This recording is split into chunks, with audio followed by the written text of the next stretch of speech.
कल हमने क्या पढ़ा था? लोकगीत पहला टॉपिक स्टार्ट किया था, ठीक है। और कितने लोकगीत पढ़ लिए थे हमने? ओनली एक ही पढ़ा क्या? वो भी कौन सा? राजस्थान का राज्य लोकगीत पढ़ लिया था।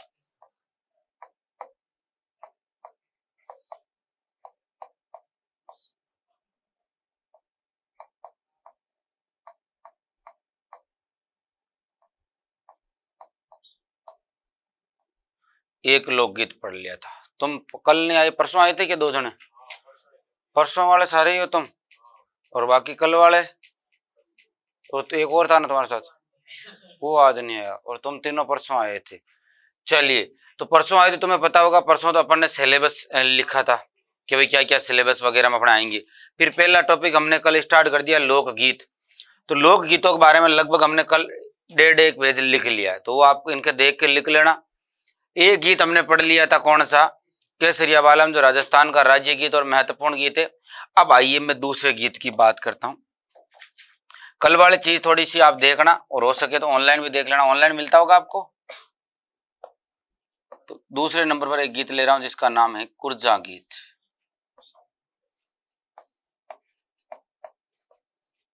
कौन सा गीत आ जाएगा? कुर्जा गीत आ जाएगा। और एक इसी के साथ यहां पर मैं बात कर लेता हूं, जो आपके हो जाएगा कौन सा? तो तीसरा गीत हो जाएगा आपकी सुवटियो। कौन सा गीत हो जाएगा? सुवटिया गीत। चलिए, इन दोनों की बात करते हैं कि कुर्जा और सुवटियो क्या है। तो देखिए साथियों, कुर्जा गीत की यदि मैं बात करूं तो ये कुर्जा गीत में आपको एक पक्षी नजर आ रहा होगा जिसका नाम क्या है? बोलो, क्या नाम है? कुर्जा नाम है। तो ये ध्यान देना, ये जो कुर्जा है ये आपके राजस्थान का संदेशवाहक पक्षी है। क्या है? राजस्थान का संदेशवाहक पक्षी है। कैसा पक्षी है? तो ये राजस्थान का संदेशवाहक पक्षी किसको कहा जाता है? कुर्जा को कहा जाता है। आपके दिमाग में कबूतर होगा, संदेशवाहक कबूतर ही देखा तो कबूतर राजस्थान का नहीं है, कबूतर तो बॉलीवुड वालों का संदेशवाहक पक्षी है। बॉलीवुड वालों ने बना दिया भाई कबूतर जा जा जा, पहले प्यार की दूसरी चिट्ठी तीसरी को दिया, तो वो कबूतर अपना नहीं था, अपना तो कौन है? कुर्जा। अब मुझे बताओ, कल मैंने आपको समझाया था विरेणी स्त्री होती है, वो संदेश भेजेगी, तो वो संदेश भेजेगी किसके साथ भेजेगी? पक्षियों के साथ भेजेगी। इस कारण से इसको कहा जाता है राजस्थान में विरहणियों का पक्षी। सीधा प्रश्न पूछ ले, राजस्थान में विरहणियों का पक्षी किसे कहा जाता है? तो राजस्थान में विरहणियों का पक्षी जो कहा जाता है वो कुर्जा को कहा जाता है। राजस्थान का संदेशवाहक पक्षी कुर्जा को कहा जाता है। इतना नाम कुर्जा का आ रहा है तो ये कुर्जा पक्षी मूलतः कहाँ का है? साइबेरिया, रूस का है। कहाँ का है? तो ध्यान रखना, ये आपके साइबेरिया, रूस का है। लेकिन यदि आपसे पूछ लिया जाए कि राजस्थान में कहाँ पर पाया जाता है, तब आपको आंसर देना है राजस्थान में ये एक जगह है जिसका नाम है खिंचन गांव। कौन सी गांव? तो ये राजस्थान में आपकी खिंचन गांव में पाया जाता है। खिंचन गांव किस जिले में है? तो ये आपके फलोदी जिले में हो गया है। तो राजस्थान का संदेशवाहक पक्षी कौन सा? कुर्जा। विरहणियों का पक्षी कौन सा? कुर्जा। मूलतः कहाँ का ये पक्षी? राजस्थान में। कहाँ पर? अब बताओ, फलोदी, मेवाड़, मारवाड़, ढूंढाड़, हाड़ौती किस में आता है? मारवाड़ में आता है। किस में आता है? तो हम सीधा सीधा कह सकते हैं ये लोकगीत कौन से क्षेत्र का होगा? और मारवाड़ का कैसा होगा? विरह गीत होगा। कैसा गीत होगा? विरह गीत। जो तीनों तुम आज आए हो, तुम ध्यान रखना विरह क्या होता है। तो ये मैंने इनको कल की क्लास में समझाया था। आप कल की क्लास देख लेना, शायद यूट्यूब पर भी लगी हुई है कल की क्लास, तो आप मिशन के यूट्यूब पे भी देख लेना, वहाँ बढ़िया तरीके से आपको समझ में आ जाएगा, क्योंकि 1 घंटे की क्लास को रिविजन तो करवाने से रहा। तो मारवाड़ का विरह गीत कौन सा? अब सीधी सी परिभाषा क्या बन जाएगी? विरेणी स्त्री द्वारा। किसके द्वारा? तो विरेणी स्त्री द्वारा कुर्जा पक्षी के माध्यम से, कुर्जा पक्षी के माध्यम से संदेश भेजते समय, संदेश भेजते समय गाया जाता है। तो प्रश्न पूछ लेगा मारवाड़ में कुर्जा पक्षी के पास संदेश भेजते समय कौन सा गीत, मारवाड़ में कुर्जा पक्षी को माध्यम बनाकर संदेश भेजते समय कौन सा गीत गाते हैं, कुर्जा। अब देखो मारवाड़ आ गया, तो मारवाड़ और मेवाड़ आपको पता प्राचीन काल में बड़ी रियासतें थी, दोनों में आपस में वर्चस्व की लड़ाई चलती ही रहती थी, दोनों में कंपटीशन चल रहा था। तो मारवाड़ आ गया तो क्या मेवाड़ पीछे रहेगा, क्या मेवाड़ कतई पीछे नहीं रहेगा। तो ये कौन से क्षेत्र का हो जाएगा, आपकी ये मेवाड़ का विरह गीत है। कैसा विरह गीत हो जाएगा, तो ये मेवाड़ का विरह गीत है। आपको पता मेवाड़ में पर्वत ज्यादा है, अरावली का विस्तार ज्यादा है दक्षिणी राजस्थान में। तो एक बार इस प्रश्न को ऐसे पूछ लिया पर्वतीय क्षेत्र का विरह गीत, तो भी कौन सा होगा, तो भी पर्वतीय क्षेत्र का विरह गीत भी आपके सुवटी होगा। कौन सा होगा, सुवटी होगा। लेकिन ये पर मेवाड़ में कौन सी जनजाति, तो इस चीज का ध्यान रखना, ये जो गीत गाया जाता है ये भील जनजाति की महिला द्वारा, किसके द्वारा, भील जनजाति की महिला द्वारा। कौन से पक्षी को माध्यम बनाया जाता है, तोते पक्षी को, किसको, तोते पक्षी को माध्यम बनाकर, माध्यम बनाकर गाया जाता है। कौन से पक्षी को माध्यम बनाकर गाया जाता है, तो तोते पक्षी को माध्यम बनाकर। तो सीधा सीधा प्रश्न पूछता है मारवाड़ का विरह गीत कुर्जा, मेवाड़ का विरह गीत, आपके मारवाड़ में जो कुर्जा गीत है किस पक्षी को माध्यम बनाते हैं, कुर्जा को, तो नाम से पकड़। लेकिन उधर थोड़ा ध्यान रखना, सुवेटियों में पक्षी कौन सा आया है, तोता पक्षी। आपसे पूछेगा राजस्थान का संदेशवाहक पक्षी और राजस्थान में विरहणियों का पक्षी, लिखो फटाफट से दोनों गीत।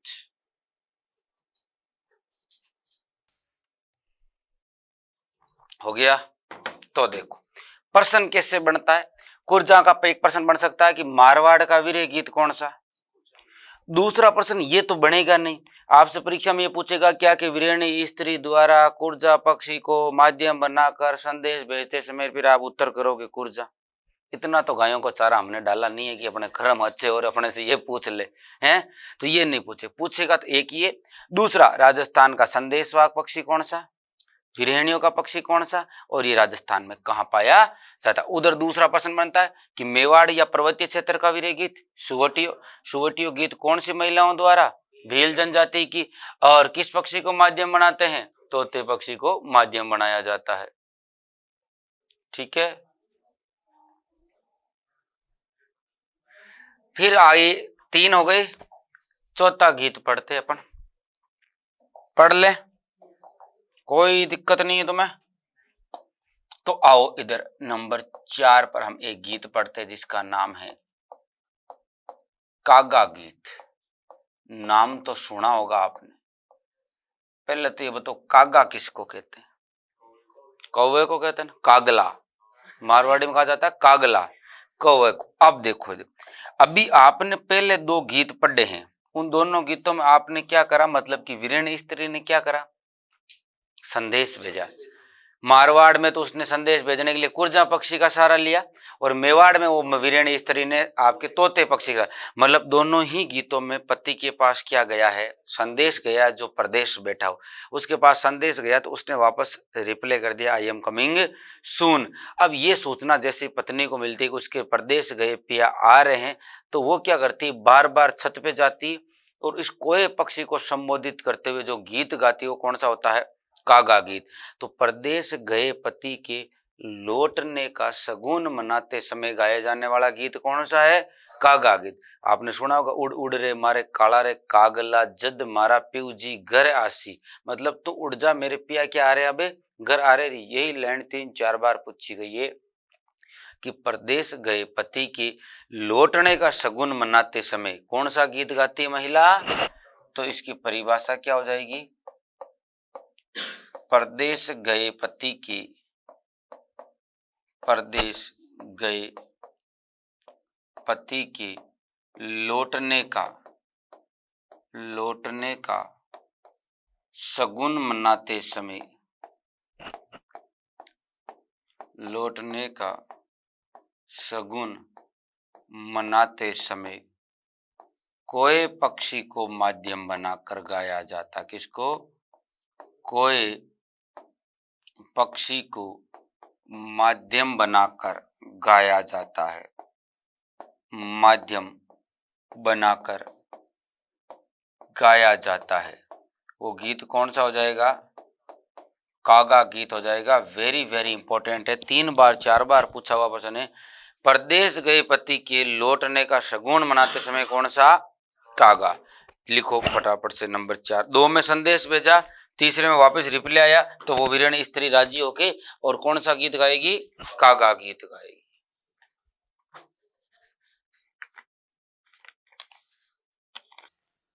4 हो गए। 5वें नंबर पर एक मस्त गीत लिखता हूं, मोरिया। कौन सा गीत? मोरिया।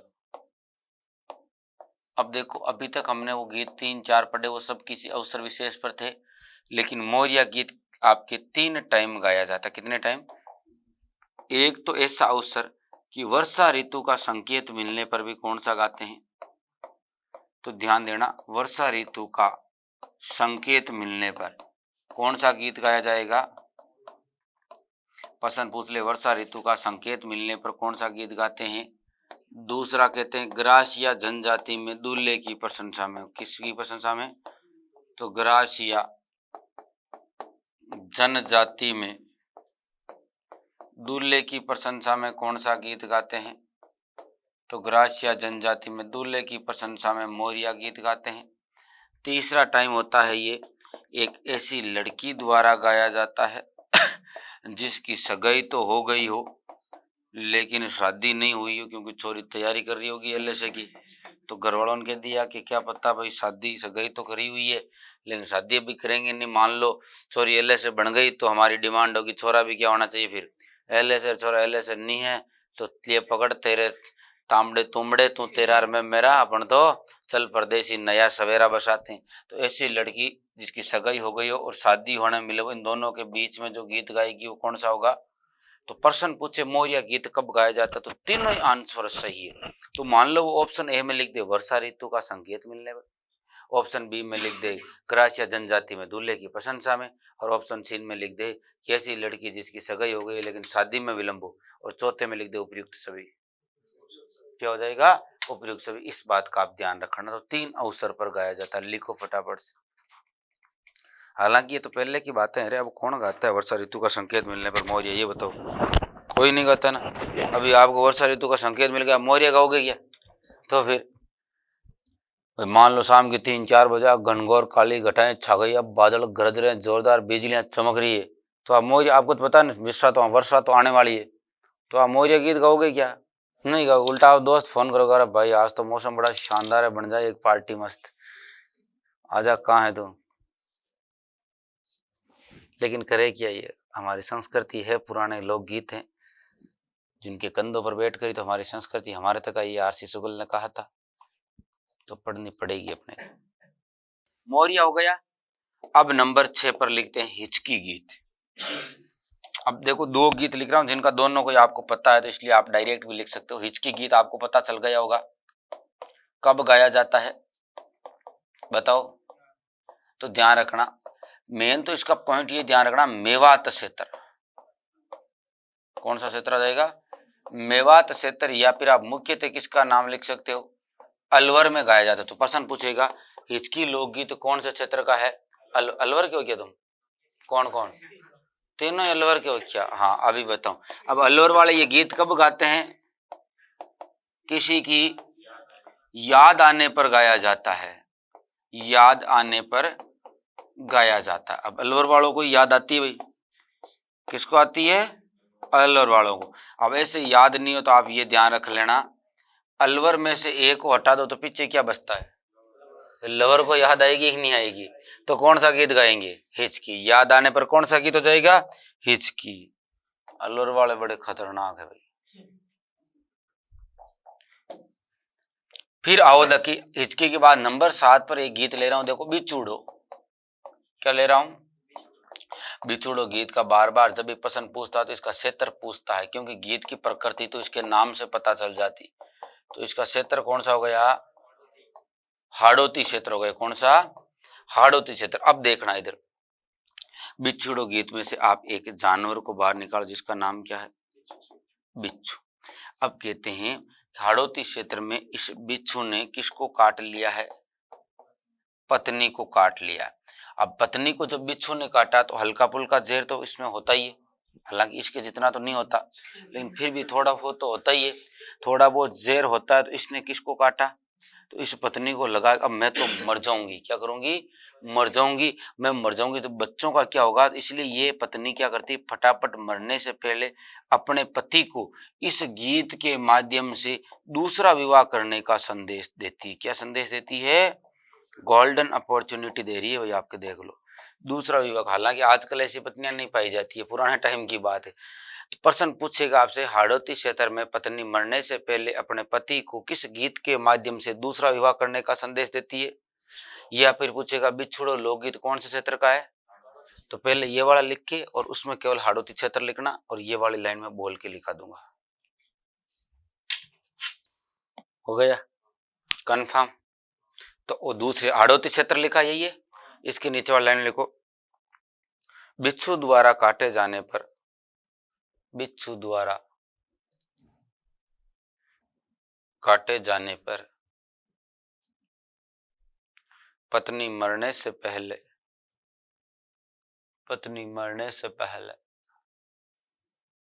अपने पति को, बिच्छू द्वारा काटे जाने पर पत्नी मरने से पहले अपने पति को इस गीत के माध्यम से, इस गीत के माध्यम से दूसरा विवाह करने का संदेश देती है। दूसरा विवाह करने का संदेश देती है। ओके, कितने हो गए? आइए 8, नंबर 8 पर एक गीत लेते जिसका नाम है गोरबंद।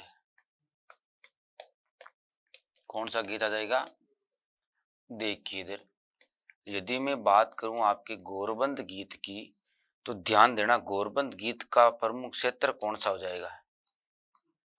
तो ध्यान रखना शेखावाटी क्षेत्र का लोकगीत है। कहाँ का है? तो ये आपकी शेखावाटी क्षेत्र का लोकगीत हो जाएगा। तो पहला पॉइंट तो ये अपने को पता होना चाहिए कि आपके गोरबंद गीत कहाँ गाया जाता है? शेखावाटी। यदि आपने थोड़ा बहुत आपके एग्रीकल्चर में पढ़ा होगा कहीं पर, तो ये जो गोरबंद होता है ये क्या होता है? पढ़ा कभी? हाँ, ये ऊंट के गले का आभूषण होता है। क्या होता है? ऊंट के गले का आभूषण कहा जाता है। ऊंट के गले का आभूषण। और ऊंट के गले का जो आभूषण होता है वो कौन सा होता है? आपकी गोरबंद। कौन सा? गोरबंद होता है। इस चीज का भी आपको विशेष ध्यान रखना है कि कब गाया जाता है? तो महिलाओं द्वारा। कौन से क्षेत्र में? तो महिलाओं द्वारा गोरबंद आभूषण गूंथते समय गाते हैं। कब गाते हैं? तो महिलाओं द्वारा गोरबंद आभूषण, महिलाओं द्वारा गोरबंद आभूषण गूंथते समय गाया जाता है। कब गाया जाता है? गूंथते समय गाया जाता है। तो महिलाओं द्वारा गोरबंद आभूषण गूंथते समय गाया जाता। कौन सा गीत? तो ये लाइन आपसे पूछेगा क्या? वो नहीं पूछेगा। आपसे ये भी नहीं पूछेगा गोरबंद किसके गले का आभूषण। उनको पता है एलएसए वाले विद्यार्थी हैं तो निश्चित तौर पर कृषि विज्ञान का ध्यान रखते होंगे। ये पशुपालन भी पढ़ रखी है इन्होंने, तो जानते हैं ये ऊंट को। ऊंट को नहीं जानेगा तो किसको जानेगा? तो उन सबको पता है। आई बात समझ में? आपसे पूछेगा गोरबंद लोकगीत किस क्षेत्र का है, तो इसके स्टार चांद तारे उल्का पिंड ग्रह चंद्रयान जो लगाना लगा लो, ये इतना महत्वपूर्ण केवल एक लाइन है। तो लिखिए अगला गोरबंद गीत।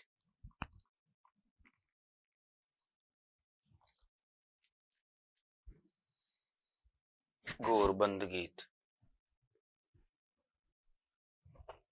तो कितने गीत हो गए? 8 गीत हो गए। इनके आगे की जो भी बात होगी अपन करेंगे अगली क्लास में।